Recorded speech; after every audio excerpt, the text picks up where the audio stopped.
প্রিয় দর্শক, শেয়ার নিউজের বিশ্লেষণধর্মী প্রতিবেদনে আপনাকে স্বাগতম। আজ আমরা কথা বলবো দেশের নন ব্যাংক আর্থিক প্রতিষ্ঠান বা এনবিএফআই খাতের আর্থিক প্রতিবেদন নিয়ে। চলতি অর্থবছরের প্রথমার্ধে এনবিএফআই খাত একটি মিশ্র ফলাফল দেখিয়েছে। এ পর্যন্ত আর্থিক খাতের 15টি কোম্পানি চলতি অর্থবছরের দ্বিতীয় প্রান্তিকের অর্থাৎ এপ্রিল থেকে জুন প্রান্তিকের আর্থিক প্রতিবেদন প্রকাশ করেছে। এর মধ্যে মাত্র 4টি কোম্পানি মুনাফা বাড়াতে সক্ষম হয়েছে। এই 4টি কোম্পানি হলো IPDC finance, IDLC finance, DBH finance এবং ইউনাইটেড ফাইন্যান্স। এই কোম্পানিগুলোর সাফল্যের পেছনে রয়েছে দুটি প্রধান কারণ। প্রথমত, তাদের পরিচালনা দক্ষতা এবং কম খেলাপি ঋণ। দ্বিতীয়ত, সরকারি সিকিউরিটিজে বড় ধরনের বিনিয়োগ থেকে আসা মুনাফা। বাজার বিশ্লেষকরা বলছেন, বেসরকারি খাতে ঋণের চাহিদা কম থাকায় এই প্রতিষ্ঠানগুলো তাদের অতিরিক্ত তহবিল সরকারি সিকিউরিটিজে বিনিয়োগ করে ভালো আয় করেছে। যেখানে তাদের নিট সুদের আয় কমেছিল, সেখানে ট্রেজারি আয় তাদের মুনাফার মূল চালিকা শক্তি হিসেবে কাজ করেছে। এবার কিছু প্রতিষ্ঠানের পারফরম্যান্স দেখে নেওয়া যাক। চলতি অর্থবছরের এপ্রিল থেকে জুন পর্যন্ত দ্বিতীয় প্রান্তিকে আইপিডিসি ফাইন্যান্সের শেয়ার প্রতি আয় অর্থাৎ ইপিএস হয়েছে 28 পয়সা।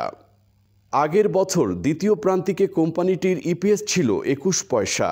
দ্বিতীয় প্রান্তিকে ইপিএস বেড়েছে 7 পয়সা বা 52%। অর্থবছরের দ্বিতীয় প্রান্তিকে জানুয়ারি থেকে জুন পর্যন্ত কোম্পানিটির ইপিএস হয়েছে 37 পয়সা, যা আগের বছরের দুই প্রান্তিকে ছিল 25 পয়সা। দুই প্রান্তিকে ইপিএস বেড়েছে 12 পয়সা বা 48%। দ্বিতীয় প্রান্তিকে আইডিএলসি ফাইন্যান্সের ইপিএস হয়েছে 1 টাকা 33 পয়সা।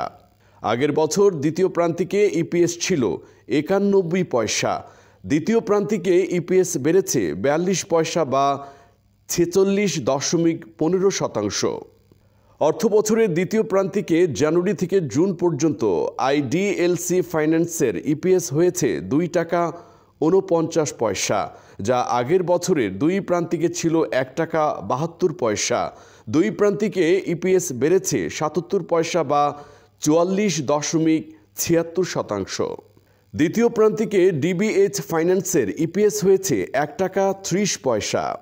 আগের বছর দ্বিতীয় প্রান্তিকে ইপিএস ছিল 1 টাকা 16 পয়সা। দ্বিতীয় প্রান্তিকে ইপিএস বেড়েছে 14 পয়সা বা 12.5%। অর্থবছরের দুই প্রান্তিকে জানুয়ারি থেকে জুন পর্যন্ত ডিবিএইচ ফাইন্যান্সের ইপিএস হয়েছে 2 টাকা 37 পয়সা, যা আগের বছরের দুই প্রান্তিকে ছিল 2 টাকা 1 পয়সা। দুই প্রান্তিকে ইপিএস বেড়েছে 6 পয়সা বা 2.93%। দ্বিতীয় প্রান্তিকে ইউনাইটেড ফাইন্যান্সের ইপিএস কমেছে, তবে দুই প্রান্তিকে মিলে কোম্পানিটির ইপিএসে সামান্য বেড়েছে। দ্বিতীয় প্রান্তিকে কোম্পানিটির ইপিএস হয়েছে 14 পয়সা। আগের বছর দ্বিতীয় প্রান্তিকে ইপিএস ছিল 16 পয়সা। দ্বিতীয় প্রান্তিকে ইপিএস কমেছে 2 পয়সা। তবে অর্থবছরের দুই প্রান্তিকে জানুয়ারি থেকে জুন পর্যন্ত ইউনাইটেড ফাইন্যান্সের ইপিএস হয়েছে 17 পয়সা, যা আগের বছরের দুই প্রান্তিকে ছিল 16 পয়সা।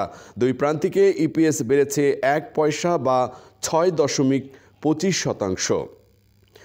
আজকের মতো এই পর্যন্তই। আমাদের সাথে থাকার জন্য ধন্যবাদ। সবাই ভালো থাকবেন। শেয়ার মার্কেটের বিশ্লেষণধর্মী নিউজ পেতে আমাদের সাথে থাকুন এবং শেয়ার নিউজ চ্যানেল সাবস্ক্রাইব করুন।